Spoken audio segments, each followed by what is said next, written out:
In this last chapter, we are going to deal with the incredible escape of the main suspect in the crimes, Antonio Angles Martins. Taking his sister Kelly's statement as good, Antonio fled from his home through his bedroom window, and immediately after a short time, called from a payphone and left the message that we have all heard in the previous chapter, and that I'll put you back to refresh your memory. Kelly, soy yo, Rubén.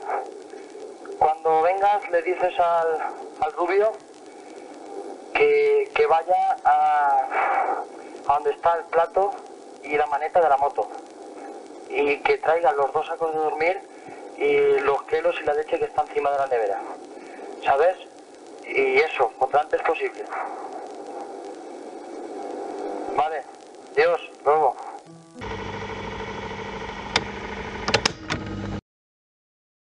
After this, we have the first news of Angles's whereabouts from a taxi driver, who shows up on January 31st at the Pai Porta stand.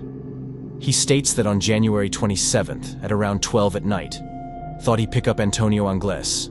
He transported him to the town of Liria, leaving him at the doors of an hotel. Said taxi driver accompanies the agents to said place.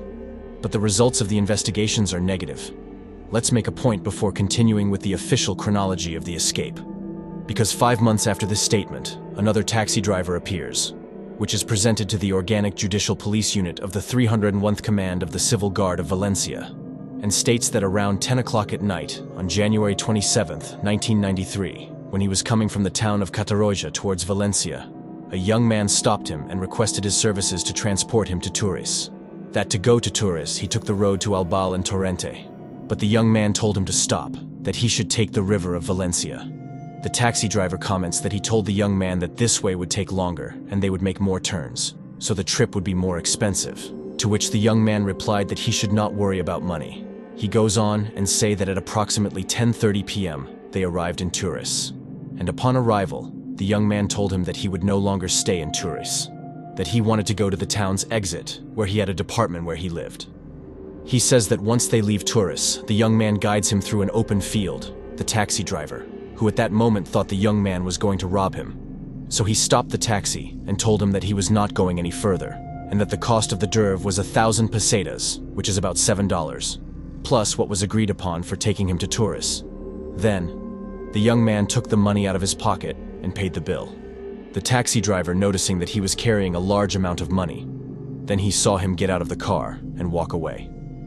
Let's make a small note, as Nosa, Anton Angles's mother, commented, when he runs away, he steals 2 million pesetas from him, or, what is the same, $14,445, from a loan that she had requested to buy a small department that at the end she didn't acquire, and according to what she says, she kept it in the kitchen. We introduce this statement because it is the one that the civil guard gives the most credibility.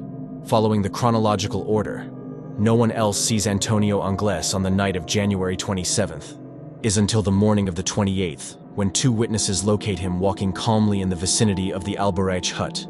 The first one was a retiree from Albarrach named Eduardo Bueno Perez.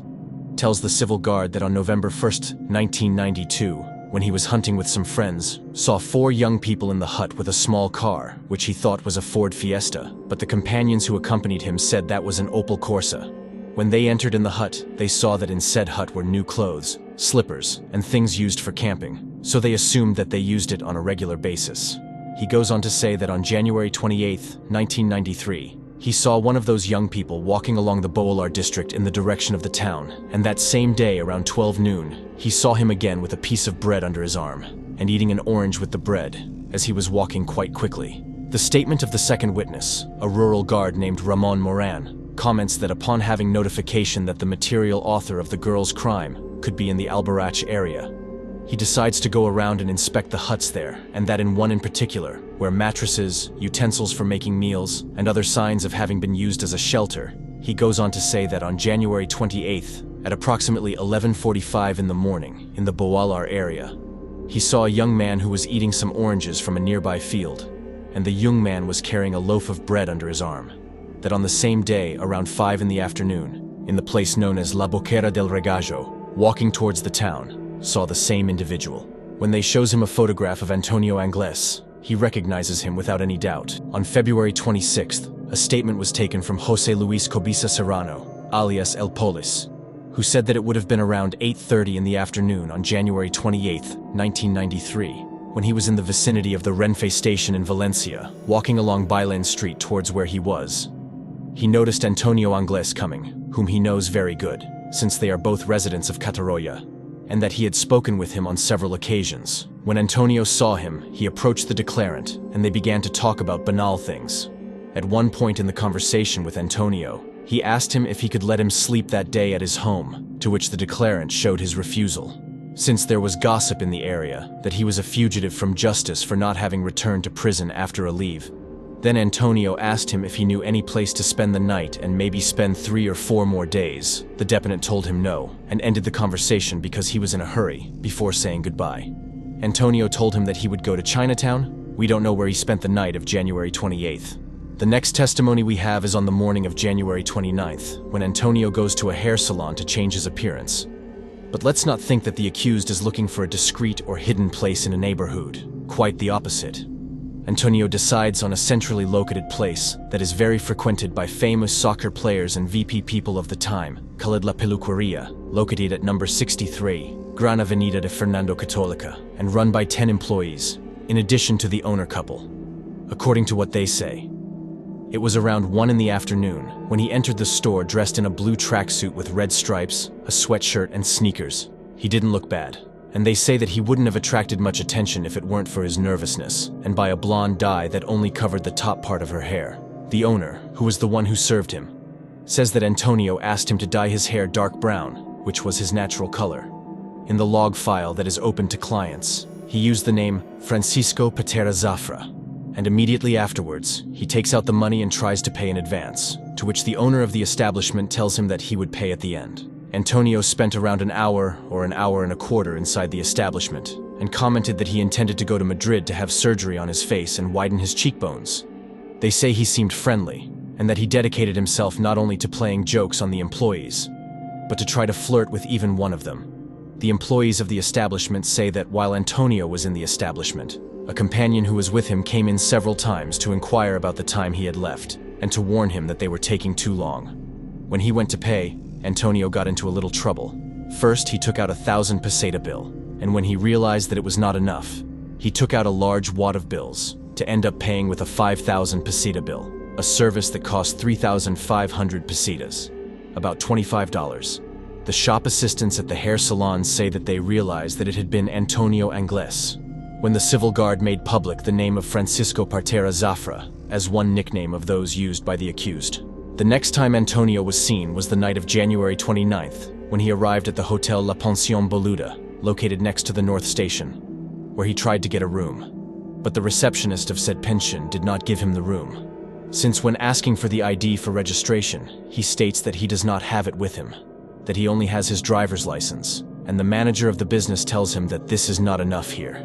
When the civil guard shows him the photograph of Anglés, he is recognized without hesitation.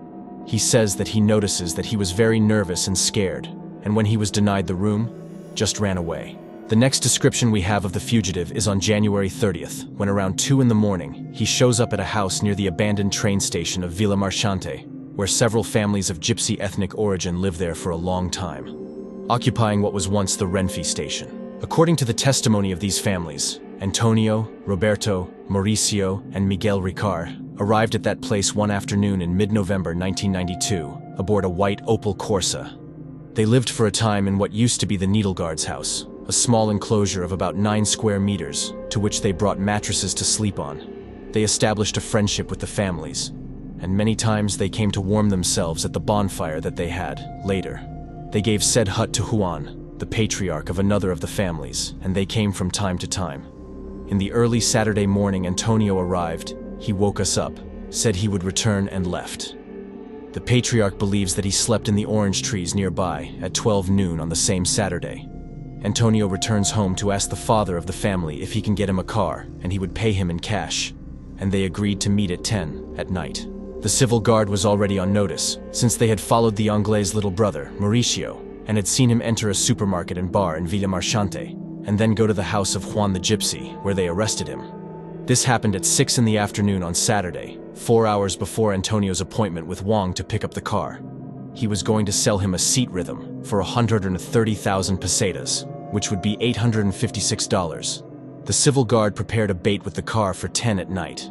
Apparently, Antonio was hiding near the station and fled when he saw how the civil guards in civilian clothes were taking his brother Mauricio into custody. An extensive search device was immediately set up, including helicopters, which was unsuccessful. It is not until a week later when he reappears in the town of Benaguacil, a town near Villamarchante, where two boys say they have seen an individual who matches the address of Antonio Angles, next to a cabin in the main square of the town. The civil guard moves to said location, and after spotting a person who matches the description given by the boys, he begins to flee.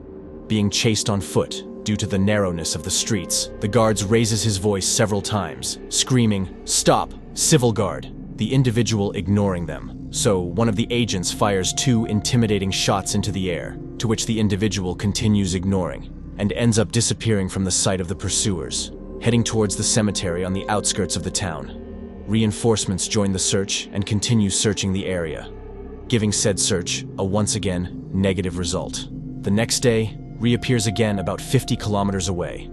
Around 4 in the morning, a Renfe guard named Jose Maria Martinez Padros saw an individual whose description matched that of Antonio Angles, walking along the railroad tracks, and declares that he asked him to open the hut to get in to warm up, but he did not pay attention to him. At 6 in the morning, and at the insistence of this individual, he opened it, and with the light off, he listened to him.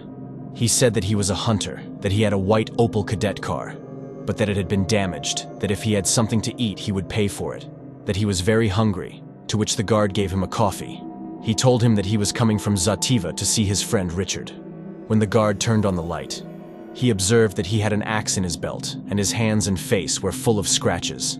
Everything was wet, but he took a bag of clothes that he was wearing and changed. Leaving the clothes he took off in that place. When he noticed that the guard was looking at his face, he got nervous and left. Continuing with the chronology of the escape, on February 10th, Antonio Angles tries to leave the Villamarchante area, in whose mountains he seems to have taken refuge.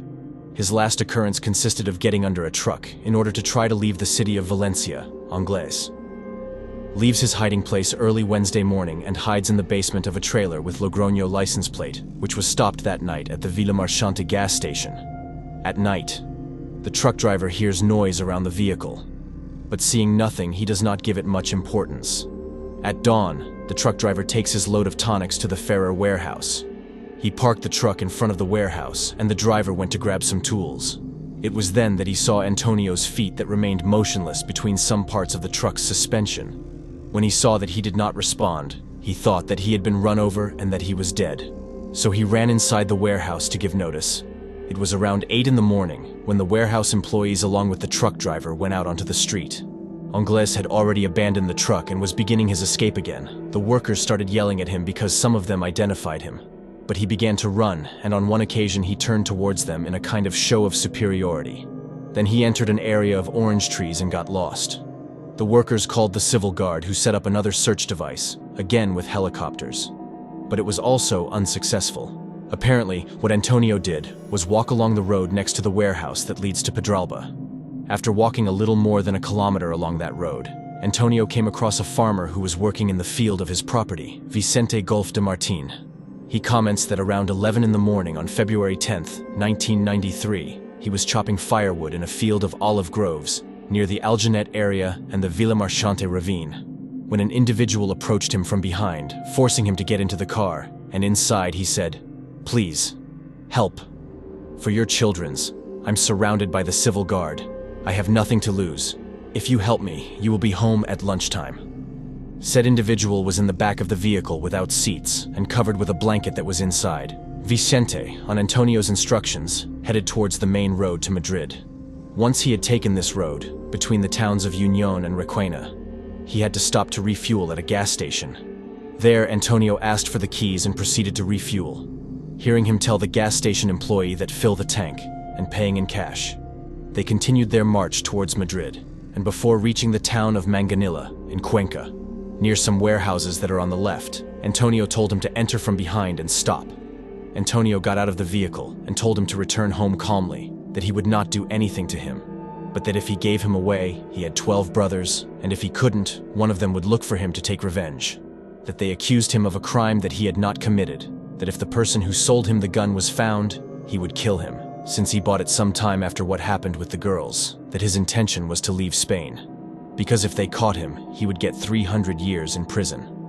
Vicente arrived at his home at 3:45 in the afternoon.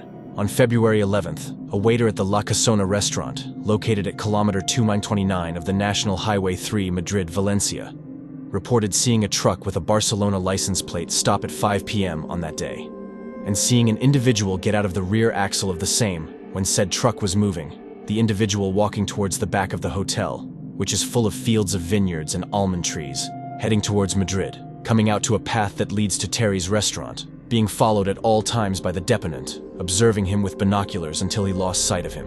Now, we have the statement of another individual, which places Antonio in the Terry restaurant, but this time a day before. This could be a date error at the time of declaring. This individual declares that being February 10th around 2:30 in the afternoon, he observed a man in the parking lot of said restaurant, and that said person was in the parking lot for approximately 3 hours after this time. And seeing that he was hanging around the premises, he took his car, a Citroën C15 van, and decided to go see if he needed anything, reaching about 300 meters towards Madrid. Then it stopped and asked him if something was wrong, to which he replied that his car had broken down and asked him if he could bring it about 100 meters closer to the Hermitage of San Cristobal, to which the declarant refused due to its proximity at that moment. The supposed Antonio pounced on the declarant and tried to enter the vehicle until he managed it. Then once inside, he took the steering wheel and told the witness to get out. He jumped out of the car after a struggle. The supposed Antonio took the vehicle and leave towards Madrid. This fact was immediately brought to the attention of a civil guard patrol, which was about 50 meters away from where the events occurred. 2 days later, the civil guard would find the stolen van, only 7 kilometers away from where it was stolen, on the National 3 at the height of the restaurant called Pepe Dos, in the municipality of Graja de Iniesta, being hidden behind a pile of branches. No fingerprints that could belong to Antonio Anglés were found on the vehicle. The following news about Anglés' whereabouts is given by the owner of a department located in the Pila de la Barca area of the municipality of Benaguasil in Valencia, and says that around 1 in the afternoon on February 28th, he arrived at the aforementioned department, and upon entering it he observes that the light switch is on, and that in the dining room there are objects out of place, and 2 sleeping bags are missing, and in the kitchen there were open and empty cans of food. In one of the downstairs there is a bed, a pair of pants, and 2 jackets. Next to the bed, he finds a brown wallet, and inside a photo frame with 5 photographs. These photographs are the ones that Antonio Anglés took when he dyed his hair in Valencia in a photo booth, and casually left forgotten in the hotel, showing his current appearance after the change of look.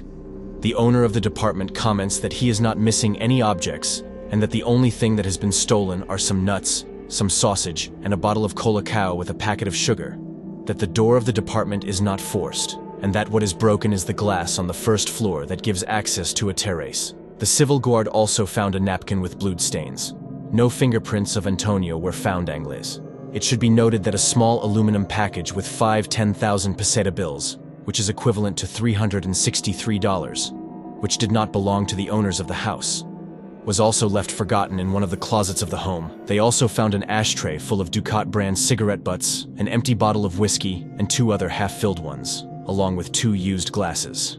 It is worth mentioning that Antonio did not drink alcohol and did not smoke either. The next news we have about the whereabouts of Anglés is on March 15th and outside the Spanish borders, specifically on the beach of Caparica, Portugal, close to the city of Lisbon.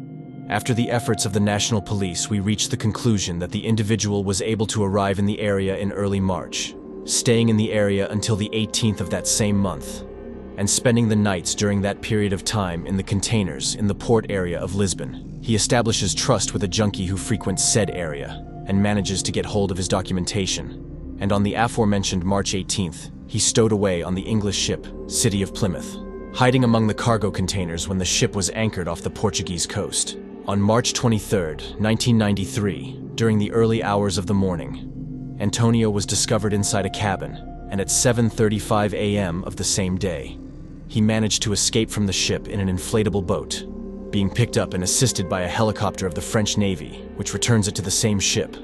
This takes place about 300 miles from the French coast, specifically in the Cornell gas gulf, near the city of Bordeaux. Whether Antonio Anglès is alive or dead is something we do not know. Some skeletal remains were found in the area where it is assumed that Anglès could have been after abandoning the ship many years later. But after DNA analysis, it was determined that they did not belong to him. There is also talk that there is a photograph of Anglès inside the ship, but said photograph has never been seen either. Just as there is reference to a fingerprint belonging to Antonio, which was collected in the city of Plymouth, but in reality is a partial palm print, and it was never conclusive. And up to this point, we end the videos dedicated to the Alcasser case. The subject of the trial is not discussed in more detail, simply because I believe that during all these chapters, we have seen almost all the important statements and facts that would later be exposed in it, and which finally resulted in the sentence on September 5, 1997, to 170 years in prison for Miguel Ricard Tarrega, whose release from prison was determined for January 19, 2023, but due to the fall of the so-called Perot Doctrine, this fact was brought forward, and he left prison on November 29, 2013, having served only 21 years of his sentence. As for the entire media circus that surrounded this case, I haven't thought it appropriate to add it to this videos either, basically because the important thing in it was to know the facts and not get intoxicated by all the controversy that it attracted, since it is not necessary to make known what is truly important about what happened. In the future, I will make more videos talking more extensively about his case. I'm thinking to make one long video of each chapter with all the inconsistencies, peculiarities, and mysteries of this controversial case. Well, we get to the end.